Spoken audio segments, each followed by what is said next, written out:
खुल गया स्वर्ग का दरवाजा एक मजदूर के लिए। मरने के बाद स्वर्ग के द्वार पर 4 व्यक्ति खड़े थे। व्यक्तियों में पहला राजा था, दूसरा एक बिजनेसमैन था, तीसरा पंडित था और चौथा एक आम मजदूर था।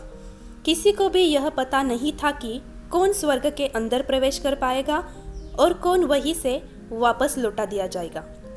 सब स्वर्ग का दरवाजा खुलने की राह देख रहे थे और आपस में बातें कर रहे थे। राजा होने के कारण उसने अपनी बात सबसे पहले बताई। राजा ने कहा, मैं बहुत प्रख्यात राजा हूँ। मैंने धरती पर अपना बहुत नाम कमाया है, इसलिए पूरी संभावना है कि मैं ही स्वर्ग में जाऊंगा। फिर व्यापारी ने अपनी बात सामने रखी। वह बोला, मैंने धरती पर बहुत धन कमाया और उस धन से मैंने सैकड़ों लोगों की मदद की, इसलिए मैं ही स्वर्ग का हकदार हूँ। अब बारी थी पंडित की, तो पंडित ने मुंह खोला और सबको यह कहा, चाहे तुम जो सोच लो, लेकिन यह बात तो तय है कि स्वर्ग के दरवाजे खुलेंगे तो मेरे लिए ही। सब जानते हैं कि पंडित दिन रात भगवान को याद करते हैं, इसलिए स्वाभाविक है कि स्वर्ग में पंडित का स्वागत किया जाए। जब सबने अपना अपना पक्ष रख दिया, तब सबकी नज़र उस मजदूर पर थी जो चुपचाप अपनी नजरें नीचे झुकाए बिना कुछ बोले वहीं पर खड़ा रहा। स्वर्ग का दरवाजा खुला और वहां पर एक देवदूत आकर खड़ा हो गया। देवदूत के हाथों में एक पुस्तक थी जिसमें इन सभी के कर्मों के बारे में लिखा हुआ था। देवदूत ने सबसे पहले राजा को अपने पास बुलाया और उसको पूछा, तुम बताओ, तुमने अपने जीवन में क्या क्या अच्छे कर्म किए हैं। मैं उन्हें इस पुस्तक में देखकर फैसला करूंगा कि तुम्हें अंदर आने देना है या नहीं।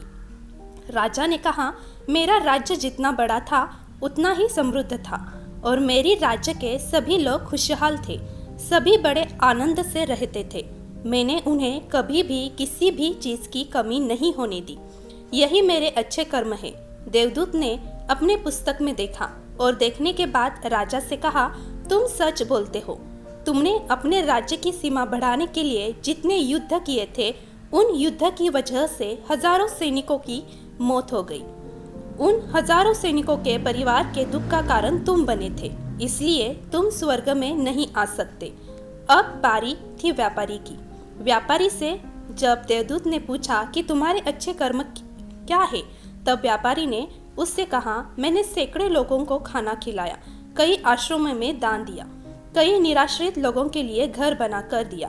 यह मेरे अच्छे कर्म है। देवदूत ने फिर से अपने पुस्तक में ध्यान से देखा और देखने के बाद व्यापारी से कहा, तुम्हारा कहना भी ठीक है कि तुमने बहुत दान धर्म किया है, लेकिन यह दान धर्म तुमने जिन पैसों से किया है, उन पैसों को कमाने के लिए तुमने न जाने कितने झूठ बोले हैं, कितनी हेरा फेरियाँ की है और कितनी मिलावटें की है, इसलिए तुम भी स्वर्ग में नहीं आ सकते। जब पंडित से यही सवाल किया गया तो पंडित ने बड़े ही आत्मविश्वास के साथ कहा, मैंने बहुत सारे लोगों को ज्ञान दिया, हजारों यज्ञ और पूजाएं की है और दिन रात भगवान का जाप किया है।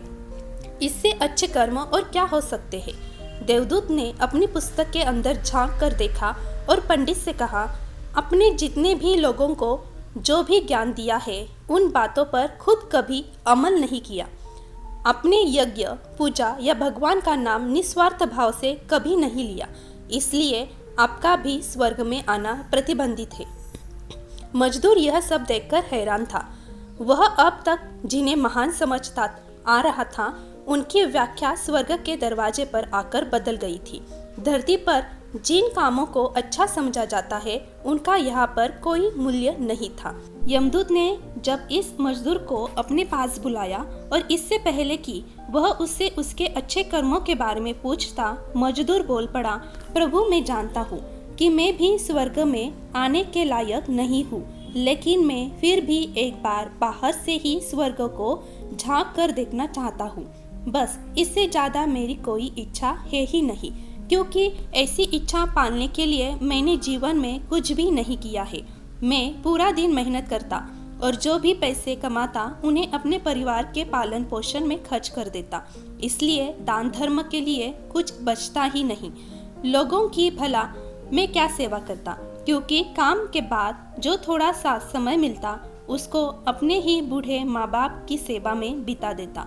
और यह सब करने के बाद मैं कभी कभी मंदिर भी चला जाता और भगवान से जैसा भी मुझे दिया है उस जीवन के लिए धन्यवाद कहता। देवदूत ने अपनी पुस्तक में बड़े ध्यान से देखा और थोड़ी देर देखते ही रह गया। फिर उसने मजदूर से पूछा कि तुम याद करके बताओ, तुमने कभी तो कोई अच्छा काम किया होगा। मजदूर ने थोड़ी देर सोचने के बाद बोला, हाँ मुझे थोड़ा थोड़ा याद है।